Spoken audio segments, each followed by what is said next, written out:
जब कोई उपासक गुरुदेव को आत्मसमर्पण करता है तो ये 16 अध्यात्म की बातें उसके हृदय में जागृत होने लगती हैं। जब कोई उपासक गुरुदेव को आत्मसमर्पण कर देता है तो ये 16 अध्यात्म की बातें उसमें जागृत हो जाती है, सीखना नहीं पड़ता। अगर ये नहीं है तो आपके आत्मसमर्पण में कमी है। आपका अपनापन गुरुदेव से अलग शरीर में, शरीर संबंधियों में कहीं है नहीं, स्वभाव में ही आ जाएगा। पहला, ब्रह्मचर्य, भोग वासना का नाश अपने आप ही हो जाएगा। गृहस्थ में है तो अरुचि पूर्वक धर्म का पालन करने के लिए काम का सेवन, अरुचि पूर्वक, एक आंतरिक रहस्य है। यदि आपके अंदर भोग इच्छा नहीं है और आप गृहस्थ धर्म में हैं और ऐसी चेष्टा हुई है, वो अंदर कोई फर्क नहीं डाल पाएगी। जो कामनाएं बांध कर दुर्गति कराती हैं वो उस उपासक की नहीं हो पाएगी। जो गुरु चरणारविंद में आत्मसमर्पण किए हुए है, ये बड़ा सूक्ष्म विषय अध्यात्म का है। इच्छा का ना होना और फिर कोई क्रिया होना तो उसका कोई प्रभाव नहीं पड़ता। कोई क्रिया नहीं हुई लेकिन इच्छा है, उसका प्रभाव पड़ेगा। क्रिया है धर्म पूर्वक हो रही काम की, पर कोई प्रभाव हृदय में नहीं पड़ेगा। यह आंतरिक अध्यात्म का सूत्र है। इच्छा ही बंधन कारक है। जो गुरुदेव का परब्रह्म भाव से आत्मसमर्पण करते हुए चलता है सतमार्ग में, तो पहला लक्षण जागृत होता है कि उसकी भोग वासना पर अंकुश हो जाता है। वो ब्रह्मचर्य पर ध्यान देने लगता है। ब्रह्मचर्य ये समस्त साधनों की नींव है। जिसका ब्रह्मचर्य ठीक नहीं, उसकी दिनचर्या तो एक जैसी बराबर चल ही नहीं सकती। पक्का 2-4 दिन की बात नहीं कहते। राइट टाइम पर बहुत काल तक जिसकी दिनचर्या ठीक चले, पक्का ब्रह्मचर्य ठीक है। नहीं, चल ही नहीं सकता, चल ही नहीं सकता। वो राइट टाइम पर उसकी दिनचर्या बहुत काल तक नहीं चल सकती जो ब्रह्मचारी नहीं। और वो गृहस्थ ब्रह्मचारी ही है जो संतानोत्पत्ति के लिए, केवल भगवत आज्ञा पालन करने के लिए, गृहस्थ धर्म का निर्वाह करने के लिए, वो धर्मयुक्त काम उसकी उपासना में बाधा नहीं पहुंचा सकता। पर व्यभिचार भावना, ये गुरु शरणागत होते ही पहला अंकुश इंद्रियों पर लगता है कि वो भोग वासनाओं से निवृत्त, ब्रह्मचर्य। दूसरा, अहिंसा, मन से, वाणी से, शरीर से वो किसी को दुख पहुंचे ऐसी चेष्टा नहीं करता। जो गुरु समर्पित होता है, पहला ब्रह्मचर्य पर, बहुत अमृत है ये। अगर ये अमृत पी लिए तो भगवदामृत, प्रेमामृत, ज्ञानामृत अब कुछ दुर्लभ नहीं है। कोई भी हो, भगवद आश्रय लेकर, गुरु आश्रय लेकर इस अमृत का पान करो। बहुत कठिन है। खान पान, दृश्य, संग, बोलचाल, इनका बहुत प्रभाव पड़ता है आपके संयम पर। यदि आपका खान पान सही नहीं है, आपका देखना सही नहीं है, सुनना सही नहीं है, बोलना सही नहीं है, तो आपका ब्रह्मचर्य सही नहीं होगा। ब्रह्मचर्य को आप एक परम धन के रूप में देखिए तो आपके अंदर क्षोभ पैदा होने लगेगा। जिस खान पान संग से ब्रह्मचर्य नष्ट होता है उसके लिए वो बर्दाश्त नहीं होगा, नहीं बर्दाश्त होगा। आज हम ब्रह्मचर्य पर महत्व नहीं दे रहे, व्यभिचार पर महत्व दे रहे। किसी का संयोग ये ना हो, अगर आप ब्रह्मचर्य का महत्व नहीं दे रहे तो आप अपने हाथ से अपने आप को नष्ट करते रहेंगे। ये बहुत बड़ी वस्तु है, बहुत बड़ी वस्तु। बहुत जल्दी अध्यात्म में आपका प्रवेश हो जाएगा, बहुत आनंद प्राप्त हो जाएगा। हर रोग, हर प्रकृति के वार को सहने की सामर्थ्य ब्रह्मचारी में स्वयं जागृत हो जाती है। ब्रह्मचर्य का मतलब यह नहीं होता कि बहुत मोटा हो जाएगा, नहीं नहीं, ऐसा नहीं है। ब्रह्मचर्य अध्यात्म शक्ति को पुष्ट करती है। ब्रह्मचर्यहीनता में मोटा हो सकता है। ब्रह्मचर्यहीन हुआ तो चर्बी बढ़ सकती है, मोटापा बढ़ सकता है और स्थूलता आ सकती है, लेकिन ब्रह्मचारी में नहीं आएगी। ब्रह्मचारी में जितना होगा बहुत पावरफुल अध्यात्म शक्ति, संकल्प शक्ति, उसकी शक्ति बढ़ती है। अगर कहीं बाल्यावस्था से कुछ वर्षों तक ब्रह्मचर्य ठीक रखा जाए और प्राणवायु का संशोधन प्राणायाम होता रहे तो भगवत चिंतन करने वाले उपासक की फिर ऊर्ध्वगामी ब्रह्मचर्य हो जाता है। बस जहां ऊर्ध्वगामी हुआ फिर भगवत मार्ग में सहजता आ जाती है। अब वो अधोगामी जो उसकी गति थी अब वो जल्दी नहीं होगी। ऐसे ऐसे उपासक है 10-10 वर्ष हो जाते हैं, कभी स्वप्न दोष नहीं होता। 10-10 वर्ष क्यों? क्योंकि उसका चिंतन नहीं होना चाहिए। मनोवाह नाड़ी जो शरीर के अंदर है, जैसे दूध में घी समाया हुआ है, वो कहीं एक स्थान पे नहीं है, ऐसे पूरे शरीर में समाया हुआ है। वो जैसे दूध को हम औटाकर गर्म करके दही बना के फिर उससे मक्खन निकालते, फिर घी निकलता है, ऐसे एक नाड़ी है मनोवाह, उसमें इतनी चिंतन से गर्मी पैदा होती कि तत्काल पूरे रक्त से वो उसको घसीट लेती है और मनोवाह नाड़ी फिर उसे बाहर कर देती है। चिंतन आपका ठीक हो, तभी कहा है इच्छा रहित तो कुछ नहीं बिगड़ने वाला। संत सदगुरुदेव का आश्रय लेने पर सबसे पहला कदम ब्रह्मचर्य पर होता है। अगर ब्रह्मचर्य ठीक है तो आपकी दिनचर्या ठीक है।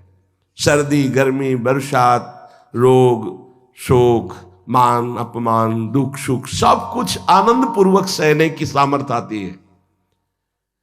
जितना ब्रह्मचर्य क्षीण होता जाएगा उतनी आपको अधिक सर्दी लगेगी, अधिक गर्मी लगेगी, चिड़चिड़ा स्वभाव हो जाएगा, कुछ कार्य करने का मन नहीं, पड़े रहने का मन रहेगा, आपके अंग प्रत्यंग ये प्रमादी हो जाएंगे, इंद्रियां प्रमादी हो जाएंगी। ब्रह्मचर्य में एक अलौकिक तेज रहता है। हर इंद्रिय, चेष्टा, हर क्रिया जो भागवतिक व्यवहारिक, उसमें एक नवीन उत्साह बना रहता है। इसलिए परमार्थ के व्यवहार के जो भी कार्य करने हमें जो पावर चाहिए वो ब्रह्मचर्य से। अब ये जो सूत्र जब गुरुकुल में भर्ती होते थे, गुरु शरण होते थे, तो सबको 20-25 वर्ष तक ब्रह्मचर्य ही रहना होता था। अब ये आज का जो आधुनिक पढ़ाई, इसमें ब्रह्मचर्य का कोई महत्व ही नहीं है।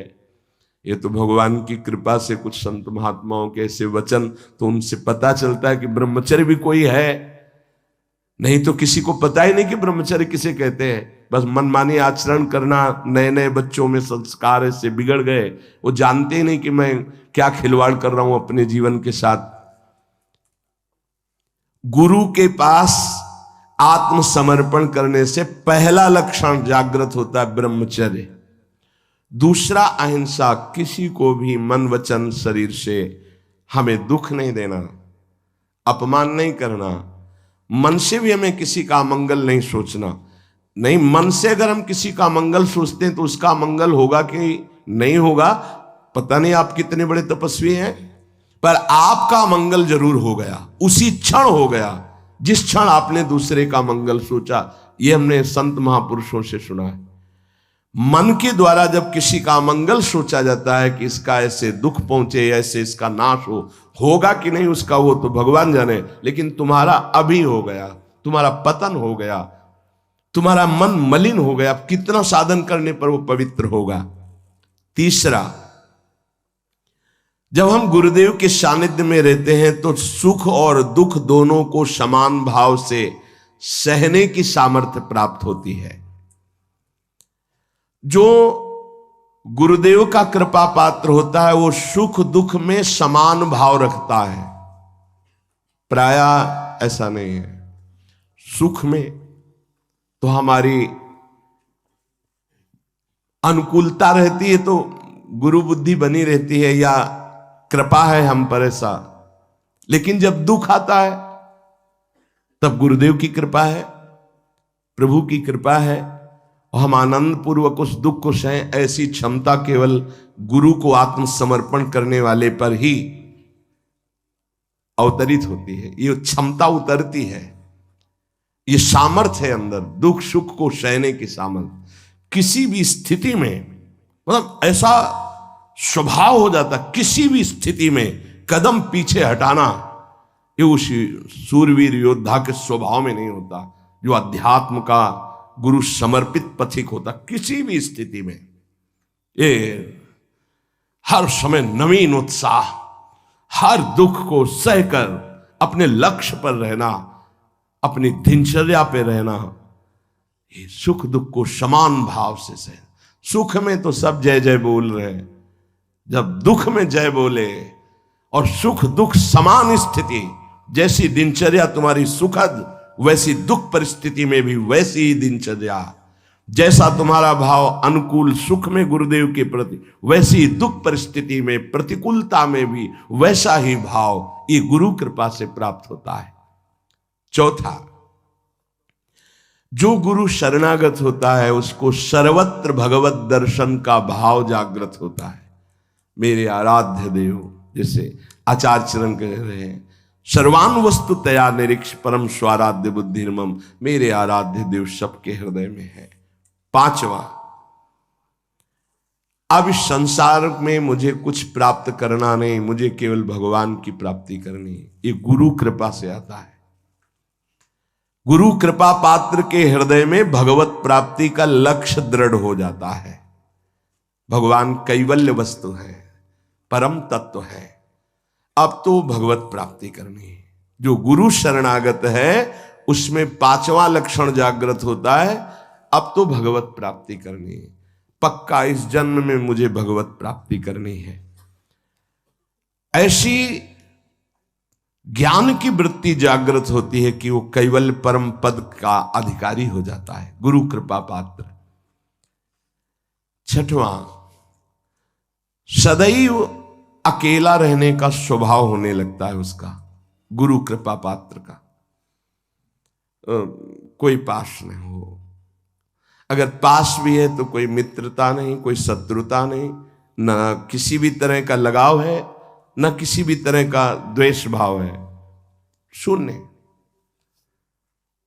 एक भी मित्र नहीं होना चाहिए संसार में। शत्रु की तो बात क्या है, एक भी मित्र नहीं होना चाहिए। सब में भगवत भाव, भगवत भाव से सब में। अपना परिचय नहीं होना चाहिए, अपना कोई दोस्त नहीं होना चाहिए। दुश्मन की तो बात ही क्या है, अजात शत्रु, दुश्मन का तो सवाल ही नहीं उठता, पर दोस्त भी नहीं होना चाहिए। अकेला चलना सीखे, अपनी कुटिया में या जहां भी रह रहे हो। जैसे पीछे भी 5-5, 7-7 संत भगवान के बीच में आसन लगाने को मिलता, अब कोई कमरा थोड़ी अकेले मिला है कभी। तो कभी हम पास वाले संत को जानते नहीं कि कहाँ के हैं क्या है, और कभी कोई पूछने की चेष्टा की तो उनसे कहें कि आप अध्यात्म के विषय में पूछ सकते हैं, आप व्यवहार के विषय में नहीं पूछ सकते। तो ये तुम्हारा बात करने का स्वभाव नहीं है क्या? नहीं। हमें पूछा गया था एक आश्रम में कि आप बोल लेते हैं कुछ, मतलब बोलना आता है आपको कि नहीं? ऐसे रहे हैं तो उस वहां लगता था कि इनकी मतलब जबान है कि नहीं है। उन्होंने पूछा आप बोलना जानते हैं कि नहीं जानते? कई महीने के बाद कहा जी बोल लेते हैं, पर क्या बोले, किसी से कोई मित्रता नहीं। वृंदावन में इतने रहे, किसी से मित्रता नहीं, किसी से शत्रुता नहीं। जैसे वो जंगल में एकांत रहता है ऐसे समाज में एकांत रहता है। गुरु कृपा पात्र ये स्वभाव में लाइए असंगता। एकश्चरण रहस्चित्त मनंतई से एक दृष्टि हो जाती है। लाखों चेहरों को देखने के बाद भी एक भी इस कैमरे में छवि नहीं आएगी एक भी। अगर एकांत में बैठने पर किसी की याद आ रही तो तुम्हारा साधन बाधित हो रहा है। कैमरा खुला क्यों रखा? जैसे कैमरा खुला है, ऑफ कर दो इसे तो लोगों की नजर में आएगा कि कैमरा लगा है लेकिन ऑफ है। ऐसे होता है कैमरा ऑफ। अंदर से एकमात्र अपने लक्ष्य में, और लाखों लोगों को देख लिया, एक भी छवि नहीं आई। चाहे वो जंगल में रहे या एकांत, वो असंग रहता है। गुरु कृपा पात्र, मृदु व्यवहार, किसी से मित्रता नहीं, किसी से शत्रुता नहीं। ये देख लो, अगर इसी जन्म में भगवदानंद का अनुभव करना है तो बहुत जरूरी ये सूत्र है जो पूज्य बाबा कह रहे हैं। 7वां, अपरिग्रह। उसका संचय करने का स्वभाव नहीं, संचय करने के स्वभाव से वो रहित हो जाता है। जब जो आवश्यकता होगी प्रभु दे देंगे, संचय क्या करना है। और आप दें या ना दें हमारी चिंता नहीं। वो कह रहे योगक्षेमम वहाम्यहम्, वो खुद देखें। हमारे जीवन का लक्ष्य उनकी आज्ञा का पालन करना। अब इस जीवन का भार उनके ऊपर है। कोई कह सकता है गृहस्थी में ऐसा कैसे? गृहस्थी में जिसने कर दिया, महान संत चरित्र लिखे हुए हैं, पढ़ के देख लो। बेटी के यहां भात भरने जा रहे हैं तो ठाकुर जी भर रहे हैं। बेटे का ब्याह है तो ठाकुर जी चल रहे हैं साफा बांधे, कोई जान नहीं पा रहा कि ठाकुर जी है। भार आपको, हमारा कर्तव्य आपका चिंतन और आपकी आज्ञा का पालन। आप सब देखें, बहुत अच्छे से संभाल लेते हैं, अखिल कोटि ब्रह्मांड नायक है। और विरक्त को एकदम आकाश वृत्ति। ये बहुत अमृतमयी वृत्ति है, माधुकरी वृत्ति से भी श्रेष्ठ आकाश वृत्ति। आप जो हमारे सामने भेजेंगे वही पाएंगे, अन्यथा नहीं। ऐसे भी नहीं। एक है माधुकरी वृत्ति और एक ये है आकाश वृत्ति। मतलब भगवत विधान से आएगा जो आएगा। जैसे अपने लोग सब हैं आकाश वृत्ति में है, अब प्रभु की इच्छा से है तो आज वो ऐसा पवा दे रहे हैं, उनकी इच्छा है आज ऐसा। और जब उनकी इच्छा ना हो तो सब बैठ करके चरणामृत लेके राधा नाम कीर्तन करें। उन्हीं की व्यवस्था से है, किसी से किसी का यहाँ ऐसा नहीं है कि अमुक के द्वारा नहीं। हमारे प्रियालाल से प्रेरित होकर कोई जैसे तो चल रहा है, हमारा किसी व्यक्ति से नहीं चल रहा, प्रियालाल से चल रहा। तो प्रियालाल जब जहां से जैसे आते हैं, जिस रूप में जो देते हैं उसी से व्यवस्था। आकाश वृत्ति तब मानी जाएगी आकाश वृत्ति जब किसी को संकेत भी न किया जाए कि ऐसा, थोड़ा संकेत भी नहीं। और इस बात के लिए बहुत कड़ाई से यहां है कि अगर कभी किसी को कोई संकेत करते मिल जाए तो ये समझ लेना कि वो हमारे सिद्धांत के विपरीत अपराध कर रहा है, और वो जरूर हमें सूचना दी जाए। संकेत भी नहीं कि आज आप संतों को भोजन करा दीजिए, संकेत भी नहीं। हाँ, कोई प्रार्थना करता है, ठीक भाई, आप जो दे देते हैं उसी से हम संतों को पवा देते हैं। अगर 1 रुपया आता है तो 1 रुपये में भी भंडारा हो जाएगा। 1 रुपये का नमक ले आओ, दाल में डाल दो, सब संतों को पवाने हो जाएगा। हमारा भगवत विधान से चले। आकाश वृत्ति बहुत अमृतमयी वृत्ति होती है, और बड़ी निश्चिंतता होती है इसमें, और बड़ी क्षमता होती है इसमें। कई दिन न मिलने पर भी कोई निराशा नहीं होती थी काशी में। अपरिग्रह, अपने लिए शरीर सुख के लिए संचय ना करें, ये वृत्ति आ जाती है।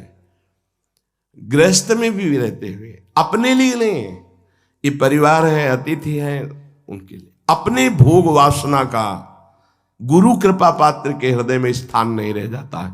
तभी कोई झगड़ा नहीं, कोई अशांति नहीं, हर स्थिति में शांत रहता है, मृदु स्वभाव रहता है। जो अहम लिए तो बहुत उसमें क्रूरता होती है, कठोरता होती है, बड़ी उसमें जलन होती। काहे को जलो, आनंद मगन रहो।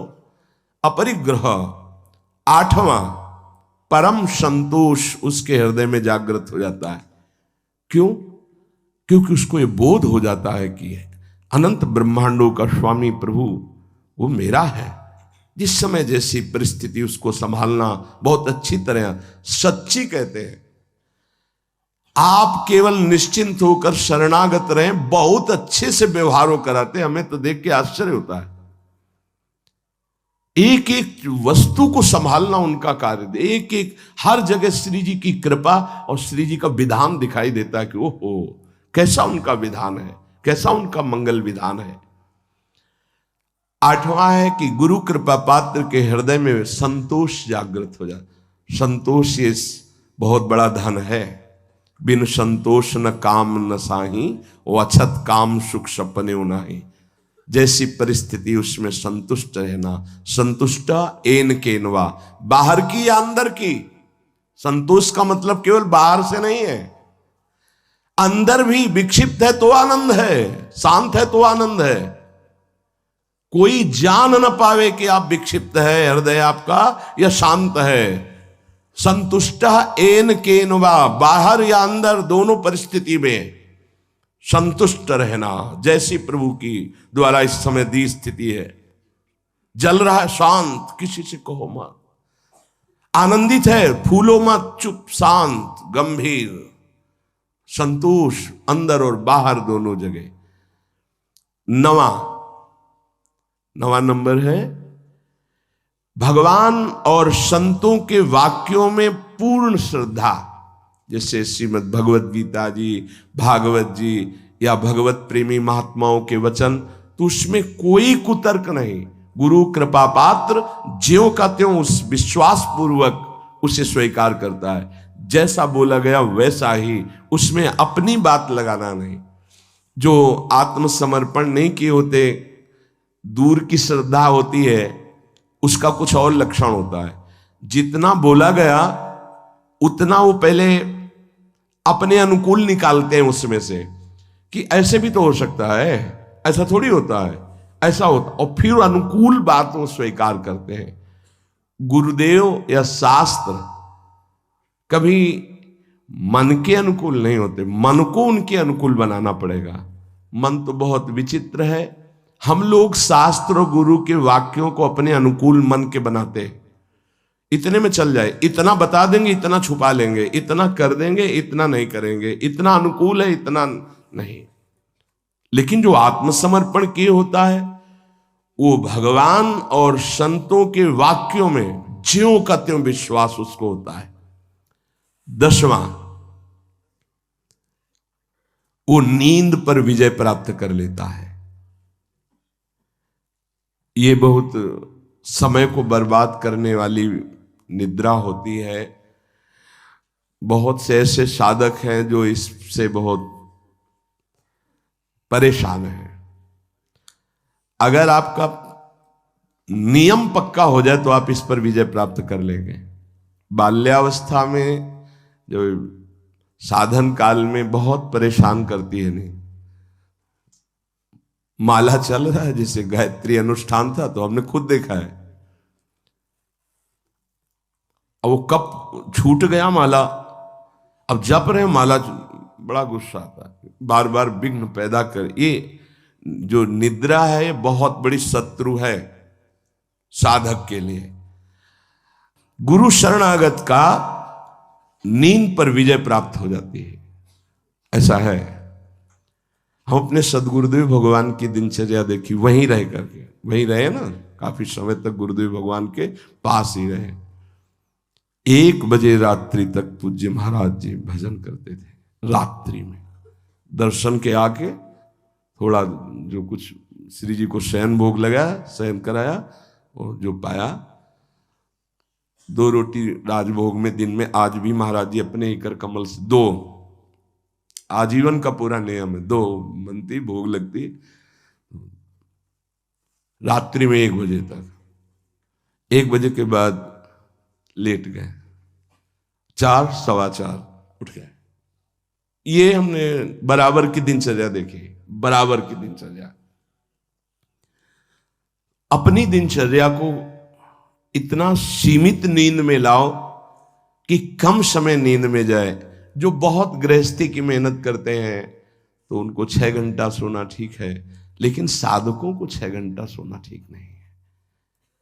आप लोग देखो कितना सोते हैं। कितने ऐसे साधक हैं जिनको हम मन से प्रणाम करते हैं। देखो बन के तैयार हो गया है, पूरी रात साधक, नौजवान साधक है, जब सब सोते हैं तब वो लगे। कोई कीर्तन कर रहा है, अखंड कीर्तन चलता है, जगो, कब तक सोते रहोगे। ये नींद का शत्रुवत व्यवहार है आपके जीवन को नष्ट करने का। बहुत इस पर बहुत लड़ा गया है नींद पर। हाँ, सच्ची कहते हैं, ये दरिद्रता है, ये बहुत बड़ी जीवन की हानि है। आपका शरीर अस्वस्थ रहेगा, आपके सब अंग जो क्रियाशील होने चाहिए, आप सुषुप्ति में आप उन जीवन को, जीवनी शक्ति को नष्ट कर रहे। थोड़ा सा युक्ताहार विहार से थोड़ा सा नींद ले लो, जरूरी है। 3 घंटे ले लो, 4 घंटे ले लो, ये पड़े रहना बहुत दरिद्रता है। ये नींद जो है ये हमें भगवत प्राप्ति में बड़ी बाधा पहुंचाती है, तमोगुण का लक्षण है, इसमें उठना चाहिए। 11वां है, जो गुरु कृपा पात्र है उसके हृदय में 3 दंड प्रकाशित हो जाते हैं। 3 दंड, मनोदंड, वागदंड और कर्मदंड, ये प्रकाशित हो जाते हैं। मनोदंड, उसकी ताकत नहीं मन की कि कुछ विपरीत सोचवा सके। वागदंड, वाणी की ताकत नहीं कि कुछ बुलवा सके गलत। और कर्मदंड, शरीर की ताकत नहीं कि कुछ गलत करवा सके। ये 3 दंड उसके अंदर प्रकट हो जाते हैं।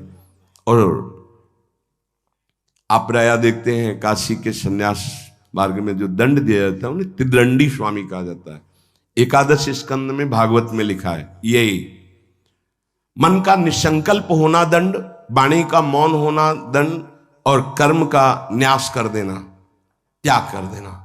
अगर ये 3 दंड है तो त्रिदंड लेना सार्थक हुआ। तो यहां करें गुरु कृपा पात्र के अंदर 3 दंड जागृत हो जाते हैं। मनोदंड, मन की ताकत नहीं कि आज्ञा के विपरीत चल सके।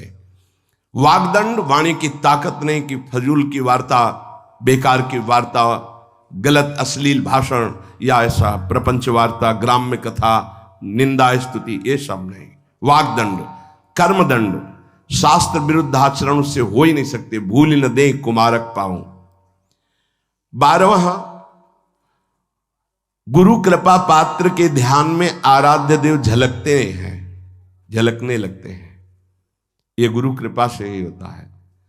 आराध्य देव उसके ध्यान में, जैसे हम आंख खुले हुए तो ऐसे आंख खुली हो तो आपके भाव में वो विराजमान है। वहां ये ध्यान नहीं करना कि आंख मूंद कर कैसे चरणारविंद, ऐसे खुली आंख में सांवले चरणारविंद, गोरे चरणारविंद, उनका पीतांबर नीलांबर पूरा गुरु कृपा से हो हर समय भाव देह में। अगर अंदर से देहाभिमान, देह धर्म, तो फिर ये नहीं आएगा। और जब अंदर से अपने भाव में, तो भावोत्सवेन भजताम रस काम धेनुम, चाहे आँख खुली हो, चाहे बंद हो, चाहे बहिर्मुख हो, चाहे अंतर्मुख हो, उसमें कोई फर्क नहीं पड़ता। गुरु कृपा पात्र में प्रभु का, आराध्य देव का, उनका ध्यान बसर वही रूप छके घूमत रहे, तन को तनिक न भान। हर समय रूप विराजमान हो जाता है गुरु कृपा पात्र में। 13वां, प्रभु की चर्चा सुनने में, प्रभु का नाम कीर्तन सुनने में उसकी आसक्ति हो जाती है। भगवत चर्चा सुनने में, भगवान भागते हुए हमने देखा बूढ़े बूढ़े जनों को। ये वृंदावन धाम है, भागते हुए कि हम 1 मिनट अगर लेट हो गए, एक शब्द भी छूट गया तो हमारा आज का दिन हम अमंगल मानेंगे कि एक शब्द छूट गया। सत्संग में क्या सुना वो पकड़ नहीं होती। पकड़ो, सत्संग को पकड़ो। जो गुरु कृपा पात्र होता है उसकी श्रवणेन्द्री आसक्ति पूर्वक चर्चा सुनती है, सत्संग की, भगवत चर्चा, नाम कीर्तन। और 14, स्त्री, पुत्र, घर, संपत्ति, इन सब से उसका राग खत्म हो जाता है गुरु कृपा पात्र का। नरसिंह मेहता जी का जब पुत्र पधारा तो करताल लेकर नाच रहे हैं, श्रीवास जी के घर में जब पुत्र पधारा तो कीर्तन में उन्मत्त हो रहे हैं, क्योंकि मेरा नहीं प्रभु कहा था, इतने दिनों के लिए आया था, अब वो चला गया। उसका राग नहीं रहता। गुरु कृपा पात्र का स्त्री पुत्र ग्रह एवं संपत्ति पे राग नहीं रहता। तो जो विरक्त है उनका राग न शरीर में होना चाहिए और न किसी वस्तु स्थान पे होना चाहिए। सच्ची मानी कहीं किंचन मात्र अपनापन नहीं होना चाहिए। बस श्री जी का इधर, श्री जी का इधर, कहीं भी अपनापन नहीं होना चाहिए। जहां अपनापन होगा वहीं आ जाओगे। अपनापन केवल लाडली लाल से हो और जैसे वो रखे उनका विधान। अपनापन अंदर वाला कहीं नहीं होना चाहिए। ये गुरु कृपा पात्र में ये अपनापन सुरक्षित आराध्य देव में लगता है। इसीलिए स्त्री पुत्र गृह संपत्ति मकान इनमें उनकी आसक्ति नहीं होती जो गुरु कृपा पात्र जन होते हैं। 15वां, भक्तों से कैसे प्रेम किया जाता है, ये भाव आ जाता है। भक्तों से कैसे प्रेम किया जाता है, भगवान से भी बढ़कर जिनके अंदर भक्तों के प्रति भाव आ गया, धन्याति धन्य हो गए। भगवान स्वयं कह रहे मोते अधिक संत कर ले। ओहो वास्तव मेरे भगवान के पार्षद प्रेमी जनों के दर्शन, अहो वास्तविक आनंद की प्राप्ति होती है। जब भगवत अनुरागी संतों का सानिध्य मिलता है तो दिन भर एक फूलन होती है। जिस दिन एकांतिक में कोई संत नहीं आता उस दिन हमारा मन निराश हो जाता है प्रगट में कि आज अधूरा एकांतिक रहा, संत भगवान नहीं पधारे। और जिस दिन संत भगवान के वैसे कृपा होती है, चाहे एक दो संत भगवान आए पर दर्शन हो जाते हैं, पर बाई चांस कभी अगर दर्शन ना हुए तो हृदय जलता है कि हमारा ठीक है देश सत्संग सब, लेकिन संत दर्शन, संत भगवान कृपा करके पधारे, ये जीवन की हमारी उपलब्धि है। जो प्रभु मोहि अनुग्रह कीन्हा तो तुम आई दरस हठ दीना। अपनी तरफ से आकर जब दर्शन देते हैं तो मन नाच पड़ता है, मेरे प्रभु मेरी लाडली लाल की कृपा ना होती तो संत दर्शन कैसे देते आकर।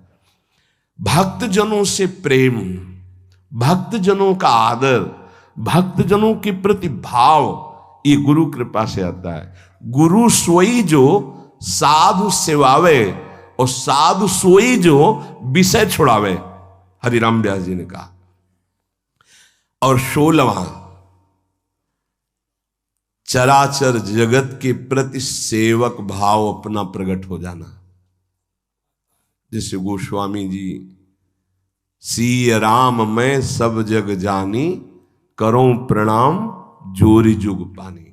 पूरा जगत हमारे प्रिया प्रीतम का स्वरूप है। सब जगत के जितने भी चराचर हैं इन सबका मैं सेवक हूं। ये आखिरी गुरु कृपा पात्र में लक्षण प्रकट होता है, चराचर जगत का सेवक। ये बहुत बड़ी बात है। चराचर जगत का सेवक सिर्फ श्री भगवान ही होते हैं, या श्री भगवत भाव को प्राप्त हुआ वो महापुरुष होता है। सो अनन्य गति जाके असमति न टरे हनुमंत, मैं सेवक सचराचर रूप स्वामी भगवंत। ये बहुत अंतिम विश्राम स्थिति, चराचर जगत मेरे आराध्य का रूप है और मैं सबका सेवक हूं। ये गुरु कृपा पात्र में आता है। नहीं तो सबका स्वामी बनने में सुख मन को है, सेवक बनने में नहीं है। वो वास्तविक परमानंद की बाढ़ सेवक बनने में ही आएगी। पर सेवक वही है जो सुख की चाह छोड़ दे। सेवक सुख चाह मान भिखारी, व्यसनी धन शुभ गति व्यभिचारी। सेवक तो स्वामी को सुख पहुंचाने में ही आनंदित रहता है, उसको सुख वांछा होती नहीं, वही सेवक है। पूज्य श्री उड़िया बाबा जी महाराज चलते फिरते ब्रह्म साक्षात। तो ये 16 बातें अपने जीवन में साधक को उतारनी। पहला, गुरु कृपा पात्र के हृदय में ब्रह्मचर्य का संयम प्रकट होता है, साधन ब्रह्मचर्य। दूसरा, अहिंसा, किसी को मन वचन कर्म से दुख ना पहुंचाना। तीसरा, सुख दुख में समान भाव। चौथा, भगवत प्राप्ति की प्रबल लालसा। पांचवा, एकमात्र मेरे आराध्य देव सबके हृदय में बैठे हैं।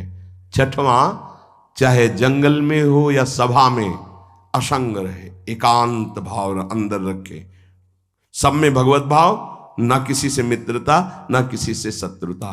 सातवां, अपरिग्रह, अपने लिए कुछ ना चाहे ना संग्रह करे, हमारा जीवन प्रभु के हवाले है, गुरुदेव के हवाले है। आठवां, संतोष रूपी परम धन उस उपासक के हृदय में जागृत हो जाता है। नवां, भगवान और संतों के वचनों में दृढ़ विश्वास हो जाता है। दसवां, वो निद्रा का त्यागी होता है। 11वां, मनोदंड, वागदंड, कर्मदंड, ये 3 दंड उसके हृदय में प्रकाशित हो जाते हैं, सामर्थ्य है ये। 12वां, अपने आराध्य देव का ध्यान हर समय गुरु कृपा से उसके भाव में बना रहता है। 13वां, वो भगवान की चर्चा और नाम कीर्तन सुनने में बहुत आसक्ति रखता है। ये हनुमान जी के लिए आया है, जहां कोई नाम कीर्तन करने लगे, जहां कथा होने लगे, तो महाराज वहां आंसू प्रवाह करते हुए बैठे रहते हैं। यत्र यत्र रघुनाथ कीर्तनम तत्र तत्र कृतमस्तकांजलिम वाष्पवारि परिपूर्ण लोचनम मारुतिम नमत राक्षसांतकम। हनुमान जी महाराज आंसू बहाते हुए कथा सुनते हैं, नाम कीर्तन सुनते हैं। भक्त में ये आसक्ति होती, जहां कहीं भगवत चर्चा, जहां कहीं नाम कीर्तन, पूरी एकाग्रता से श्रवणेन्द्रिय से सुनना। 14, स्त्री पुत्र गृह संपत्ति मकान आदि की आसक्ति का त्याग गुरु कृपा से। 15वां, भगवत प्रेमी भक्तों से कैसे हमारा व्यवहार होना चाहिए। 16वां, संपूर्ण चराचर जगत का मैं सेवक हूं और मेरे सब स्वामी हैं। इतनी दैन्यता, संपूर्ण चराचर जगत हमारा स्वामी है और हम सेवक हैं। ये 16 लक्षण शरणागत के हृदय में जागृत हो जाते हैं। अपने को बार बार इनका चिंतन करके अपने में जागृत करना है। जब ये लक्षण अंदर आ जाएंगे तो पूर्ण परमार्थी हो गया और वस्तु हृदय में है, आनंद की बाढ़ हृदय में है। ये सब लाने के लिए एक बात पकड़ लो, मन लगे ना लगे, श्रद्धा हो या ना हो, नाम जप करते रहो, ये सब आ जाएंगे। राधा राधा राधा राधा निरंतर नाम जप करो तो जितने भागवतिक सद्गुण बताए गए हैं इस सब हृदय में अपने आप जागृत हो जाएंगे। श्री राधा वल्लभ लाल की। साधन करने वाले को ये अनुभव होता है, जो सही साधन कर रहे हैं। पहला, काम क्रोध पहले जितने तूफान लेकर आते थे अब वैसा नहीं आते हैं। साधक को अनुभव होता है, जो सही साधन जिसका चल रहा है उसको यह अनुभव होगा। काम क्रोधादि दोष पहले जितना तूफान लेकर के आते थे, जितनी जल्दी जल्दी आते थे, अब उतना नहीं आते हैं। दूसरा, उनके वेग से जितना हम पहले दुखी होते थे उतना अब नहीं होते, अर्थात कम वेग से आने लगे हैं। तीसरा, पहले जितनी देर तक हम काम आदि के चिंतन में टिकते थे अब उतनी देर नहीं टिकते। ये 3 सुधार साधक में प्रारंभ से शुरू हो जाते हैं। देख लो अपने हृदय में, ये 3 सुधार प्रारंभ हो जाते हैं जिसका सही साधन चल रहा है। पहला, काम क्रोधादि दोष पहले जितनी जल्दी आते थे, जितना तूफान लेकर के आते थे, अब उतना नहीं आते। दूसरा, जितना व्यथित करता था वेग, हमें परेशान दुखी करता था, आता है पर उतना नहीं दुखी होते, वेग सहने लगे हैं।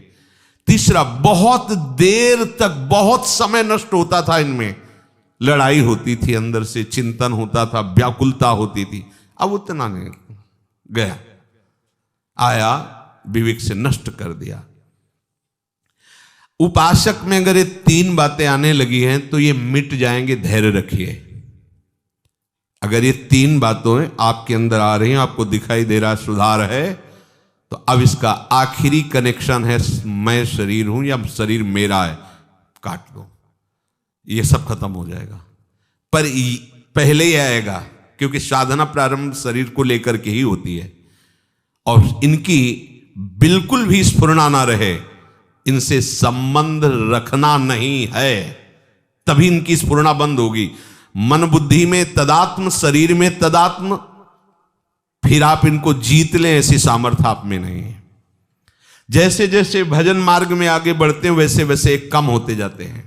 जहां एक काम आदि विकार कम होने लगे तब साधक को परमात्म शक्ति का और अनुभव होता है। उसी शक्ति से, विवेक शक्ति से शरीर संबंध को ही हटा देता है। मैं कोई शरीर थोड़ी हूं जो मांग हो रही है अंतःकरण और शरीर की है, नहीं, इसको धर्म में लगाना है, प्रभु में लगाना है, नहीं नहीं। शरीर राग मिटा, विकारों की कोई गुंजाइश ही नहीं है, तभी वो रास विलास का अनुभव करता है। पांचों भूले देह शुद्धि, तब छठे भावना रास की। पहले तो ये प्रपंच हटे ना, राग हटे ना भोगों का। कभी कभी साधक को ऐसा प्रतीत होता है कि काम क्रोध का वेग पहले से भी अधिक आ रहा है। इसका दो कारण हो सकता है। पहला है कि आपको साधन करते हुए कोई भारी कुसंग हो गया।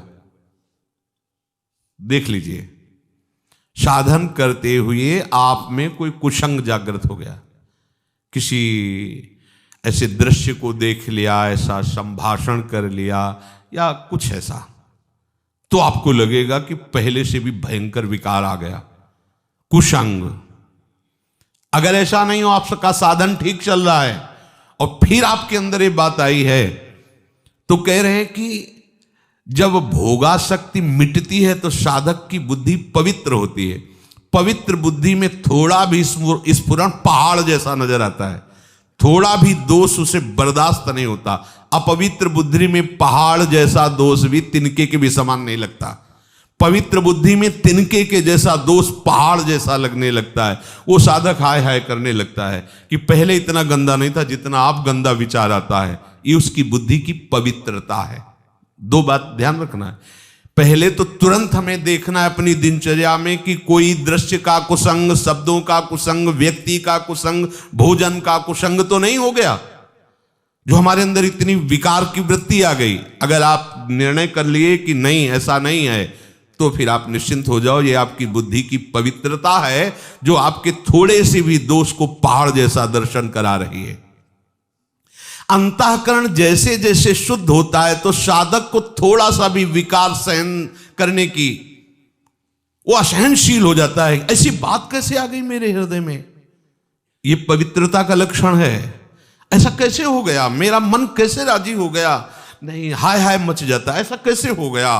तो उसको लगता है कि बहुत हमारी बुरी दशा है, यद्यपि उसकी बहुत पवित्र दशा है। अंतःकरण इतना निर्मल हो रहा है कि वो छोटी सी स्फुरणा को भी बर्दाश्त नहीं कर पा रहा है।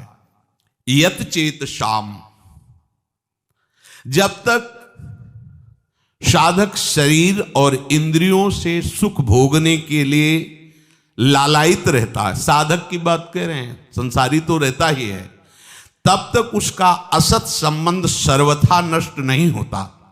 इसलिए उसका मन उसके वश में नहीं रहता। और जब साधक भगवत रस प्राप्त करने का लोलुप हो जाता है तो उसे शरीर और भोगों से संबंध मिटाना ही होता है या स्वाभाविक मिटने लगता है। तब उसका मन निर्मल हो जाता है। मन में फिर काम क्रोध की स्फुरणा ही नहीं होती, मन स्वतः वश में हो जाता है। इसलिए भगवान कहते यत चेत शाम। अभी तो ब्रह्म निर्वाणम वर्तते विदितात्मनाम। उस साधक को भगवान विदितात्म नाम कहते हैं। जो जानना चाहिए वो जान जाता है, जिसके जानने के बाद कुछ भी जानना बाकी नहीं रहता। जो प्रभु को जान जाता है वो सब कुछ जान जाता है, क्योंकि प्रभु ही सब कुछ बने हुए हैं। प्रभु को जान गया तो सब कुछ जान गया। उसे और कुछ जाना कि ये जानना है वो जानना, अब बाकी नहीं रहेगा। प्रभु को प्राप्त कर लिया तो कुछ प्राप्त करना बाकी नहीं रहता। शरीर के रहते हुए वो ब्रह्म स्वरूप भगवत स्वरूप हो जाता है। यदि ऐसा नहीं हुआ तो शरीर छूटते छूटते उसे बोध हो जाएगा भगवान की तरफ से, क्योंकि जीवन भर वो बहुत लगन से साधना की है, पर वस्तु की बोध वृत्ति नहीं आई तो भगवान कृपा करके अंतिम समय तक दे देते हैं। उसकी स्थिति में कोई अंतर नहीं पड़ता, वो जीते जी या शरीर छूटने के बाद, दोनों एक ही गति को प्राप्त होते हैं। पर पहला है जीते जी भगवत साक्षात्कार हो जाए। स्पर्शान कृत्वा बहिर्बाह्यांस चक्षुश्चैवांतरे भ्रुवो प्राणापानौ समौ कृत्वा नासाभ्यंतरचारिणौ यतेन्द्रिय मनो बुद्धिर मुनिर्मोक्षपरायणः विगतेच्छा भय क्रोधो यह सदा मुक्त एव सः। बाहर के किसी भी पदार्थ का जो अंदर चिंतन नहीं करता, ध्यान दीजिए, बहुत बढ़िया बात है। हम अधिकतर बाहर के ही चिंतन में अपना समय नष्ट कर देते हैं। मंत्र चल रहा है पर चिंतन सब बाहरी हो रहा है, प्रकृति का, किसी वस्तु का, किसी व्यक्ति का, किसी स्थान का। आप देख लीजिए, हमें उपाय करना है बाहर के चिंतन को छोड़ करके अपने आराध्य देव के चिंतन में, बाहर के पदार्थों का, व्यक्तियों का, व्यवहार का चिंतन छोड़ करके। अब इस पे ध्यान दीजिए कि आप जब भगवत चिंतन कर रहे हैं उस समय आपका चिंतन क्या होता है। देखिए, कोई बाहरी व्यक्ति होगा, कोई वस्तु होगा, कोई स्थान होगा, अभी ठीक चिंतन नहीं है। बाहर का चिंतन बाहर छोड़कर अपने आराध्य देव की चिंतन, ये तभी हो सकता है जब हमारा कोई संबंध नहीं, कहीं भी हमारा किसी भी व्यक्ति से, अच्छा आप ऐसा, अच्छा अमुक वस्तु, वो हमारे चिंतन में आ गई। अब हमें भगवत प्राप्ति करनी है तो बाहर के व्यक्ति, वस्तु, स्थान का चिंतन बाहर ही छोड़कर अपने आराध्य देव का चिंतन करना है। उपासक को अब अपना सेवा धर्म है, इसलिए इसकी विशेष आवश्यकता नहीं, उठते बैठते चलते फिरते नासिकाग्र दृष्टि रखनी चाहिए। ये शास्त्रों का स्पष्ट आदेश है, बहुत सी जगह ये आदेश दिया गया है, संतों ने भी ऐसा आदेश किया है। साधक को ऐसे देखने का नहीं है, संभाषण भी ऐसे, चलना भी ऐसे, किसी के नेत्रों में नेत्र मिलाने का आदेश कहीं शास्त्र साधक को नहीं देता है। नासिकाग्र दृष्टि रखे, इतनी दूर बस। आंख खुली हुई है, जब यहां आप एकाग्रता करोगे तो यहां शुरू हो जाएगा मंत्र। यहां आपको महसूस होगा कि आज्ञा चक्र आपका खुल रहा है। नेत्रों की दृष्टि नासिकाग्र, तो भौहों के बीच चिंतन प्रारंभ हो जाता है। बहुत इससे बल मिलता है। आप आंख मूंद करके मंत्र का चिंतन न करें, आंख खोलिए और ऐसे रखिए, तो आप देखिए फिर आप अक्षर अक्षर आपको दिखाई देने लगेगा। पर ब्रह्मचारी है तो ही टिक सकता है, नहीं तो जब ऐसे करोगे तो फटने लगेगा सर। इसके लिए हमें पावर चाहिए, वो ब्रह्मचर्य ही आपको पावर। अरे ये सब भगवत मार्ग की जितनी वृत्तियां हैं, इनसे एक एक वृत्ति संभालनी होती भगवत प्राप्ति के लिए। अब गाड़ी को तभी आप मार्ग में दौड़ा सकते हैं जब बढ़िया उसको पेट्रोल और डीजल आदि जो भी उसको चाहिए है। अब विषय भोगों में रत हो, कहा जाए नासिकाग्र लगा तो सो जाओगे, या तो सर दर्द करने लगेगा, नासिकाग्र दृष्टि नहीं रख सकते। मेरुदंड सीधी रखिए, कैसे रख सकोगे मेरुदंड, पावर ही नहीं रह गया शरीर में। सावधान रहिए, भगवत प्राप्ति के लिए शरीर है। नासिका में विचरने वाले प्राण और अपान वायु को सम कर ले, ये योग के द्वारा भी होता है और भजन के द्वारा भी होता है। जब कभी भाव आएगा, आवे तो अभी तो बेभाव हम चल रहे हैं, जो विषय आया हमें खरीद ले गया, बेभाव है, हमारा कोई मूल्य नहीं है। छोटी छोटी बातें हमें खरीद लेती, छोटे छोटे विषय हमें गिरा देते हैं, अभी भाव ही नहीं है। जब भाव आएगा तब आप देखना, केवल आराध्य देव रहेंगे और दूसरा उसको देख ले, उसकी श्वास, उसके शरीर की स्थिति।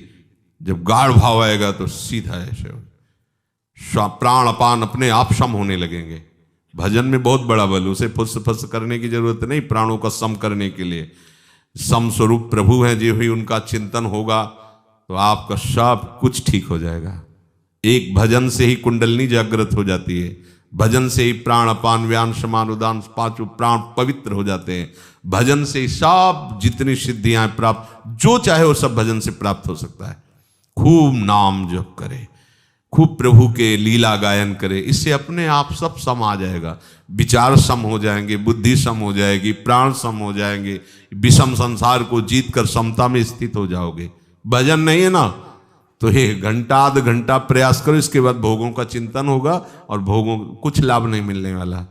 इसलिए कह रहे हैं जोग कुजोग ज्ञान अज्ञानु जहां नहीं राम प्रेम प्रधानु। स्पर्शान कृत्वा बहिर्बाह्यान, अपने आराध्य देव के सिवा और कुछ चिंतन न हो, ऐसा उपाय करो। बाहर के चिंतन को बाहर ही छोड़कर अपने लिए तो बहुत बढ़िया उपासना पद्धति मिल गई। कोई भी पदार्थ जो हमें बहुत प्रिय लग रहा है, देखा तत्काल श्री जी को, श्री जी के लिए तुरंत उसे प्रभु से जोड़ दो, बच गए। अगर आपके चिंतन में भी कोई वस्तु आ रही है और आपकी सेवा सामग्री नहीं है, आपका कोई संबंध नहीं, तुरंत उसमें भगवत भाव लाओ। इस वस्तु के पहले प्रभु थे, इस वस्तु के बाद भी प्रभु रहेंगे, तो बीच में प्रभु ही है। जय हो प्रभु, आपका भजन बन गया। अपने को ज्यादा ये झगड़ा नहीं करना है कि नहीं इस वस्तु का चिंतन ही नहीं होना चाहिए। अगर हो रहा है तो तत्काल उसको सहज भाव में लाओ।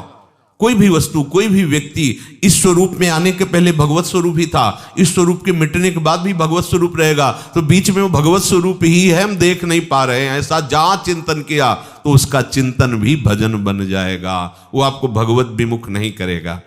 प्रभु के सिवा सब पदार्थों को बाह्य ही छोड़ दे, अर्थात अपने आराध्य देव के सिवा और कोई चिंतन ना हो। कैसी गाढ़ स्थिति गोपी जनों की है। विक्रेतु कामा खिल गोप कन्या मुरारी पादार्पित चित्तवृत्ति दध्याधिकम मोह वशाद वोचद गोविंद दामोदर माधवेति। जा रही दही बेचने, चित्त में समाये हुए हैं ललित त्रिभंगी श्याम सुंदर, तो कह रही कोई गोविंद ले ले, कोई दामोदर ले ले, कोई माधव ले ले। तो सब जो सुनने वाले हंस रहे, तो उनको लगता है हंस क्यों रहे, उनकी यही है कि हम बेच रही दही, लेकिन ध्यान में श्याम सुंदर उरसी बनमाल। तो वो यही कह रहे, कोई दही ले ले की जगह बोलते कोई गोविंद ले ले, कोई दामोदर ले ले, कोई माधव ले। ऐसा क्यों बोल रहे? बोले मुरारी पादार्पित चित्त वृत्ति, एक एक वृत्ति भगवदाकार है। इसलिए उपासक को बाह्य पदार्थों के चिंतन से हटना चाहिए। माला चल रहा है, वो कल शाम को जो बना था ना, उसमें ऐसा ऐसा चिंतन हो रहा। अच्छा कल क्या बनेगा, अमुक अमुक चीज, अगर उसमें हरी चटनी धनिया वाली ज्यादा अच्छी, वैसा माला चल रहा है सच्चिदानंद प्रभु का, और चिंतन हो रहा है चटनी समोसा और पदार्थ और वाह्य, वो व्यक्ति बहुत दुष्ट है। अगर वो यहां ना रहे तो सब बढ़िया मामला बन जाए। ऐसा है, आप देखना ये मनीराम की एक अलग ही भजन शैली चलती है, देख लो, इसका एक अलग व्यवहार चलता रहता है। जब आप सावधान हो जाएंगे सो आ जाएगा। तो हर समय सावधान रहो, सेवा सुमिरन सावधान। बाह्य पदार्थों का संबंध सेवा से सहज में त्यागा जा सकता है। अभी जो बताया, सेवा भाव में उसे ले आओ, भगवत भाव में ले आओ। जो भी व्यक्ति वस्तु स्थान भगवत भाव, जो भी वस्तु प्रिय सेवा भाव, स्वामी जी के चरणों में अर्पित कर दो। अगर आपको प्रगट में नहीं मिल रही तो जो चिंतन में किया उसी को अर्पित करो। गरम गरम जलेबी, हाँ ठीक है, पाओ श्री जी, उसी से। अपना तो भजन इतना सरस है, अपने को कोई फंसा ही नहीं सकता। अगर आप ये सीख जाएं तो सखियों से चतुर और कोई नहीं है। चतुर शिरोमणि प्रियालाल को भी सुख पहुंचाती हैं। अपने को कोई नहीं फंसा सकता, न कोई विषय, न कोई पदार्थ, न कोई व्यक्ति। बस आप चतुर बनिए। जो व्यक्ति वस्तु विषय स्थान आए, सेवा लायक नहीं है तो भगवत स्वरूप, और सेवा लायक है तो उसी समय सेवा में समर्पित कर दो। बाद में जो होगा वो अलग चीज है। उसी समय मानसिक सेवा प्रारंभ हो जाएगी। उसी समय सेवा, खाली मत रहो। बाह्य वस्तु आई तुरंत सेवा में अर्पित करो, बाह्य व्यक्ति आया समझ में नहीं आ रहा भगवत भाव कर लो, वो आपका भजन बन जाएगा। नहीं, माला चलता रहता है और विषय चिंतन होता रहता है। तभी सिद्ध महापुरुष कहते हैं माला फेरत जुग गया, फिरा न मन का फेर, कर का मन का डारी दे और मन का फेर। वास्तव में बाह्य पदार्थ बाधक नहीं है, बाधक है बाह्य पदार्थों से अपना संबंध करके चिंतन करना। समझो समझो कितनी सुंदर बात है। बाह्य पदार्थ हमारे भजन में बाधक नहीं है, बाह्य पदार्थों का भोक्ता बनना बाधक है। जो हमें प्रिय उससे राग, जो अप्रिय उससे द्वेष, राग द्वेष जनित पदार्थों का, व्यक्तियों का, वस्तुओं का चिंतन होना, यही हमारे परमार्थ में बहुत बड़ी बाधा है। और उसे प्रभु में ले लेना बहुत सरल है, चतुरता पूर्वक करो। अगर माया चतुर है तो उससे अनंत गुना चतुर मायापति है, तभी तो उसके अधीन है। और हमें मायापति को अधीन करने की बात मिल गई। उनका नाम, उनका मंत्र, उनकी लीला, उनका गुण, उनका रूप, इससे अधीन हो जाते हैं प्रभु। इस माने हुए अपने संबंध का त्याग कर दीजिए। तो स्पर्शान कृत्वा बहिर्बाह्यान, मुझे ये बहुत पसंद है, नहीं मेरी प्रियाजू को पसंद है, ये तो बहुत सुगंधित, हाँ प्रियाजू के लिए अच्छा रहेगा, आना चाहिए हर बात में। आप क्या गा लेते हैं, हाँ प्रियाजू की कृपा है, ऐसा वो गवा रहे हैं।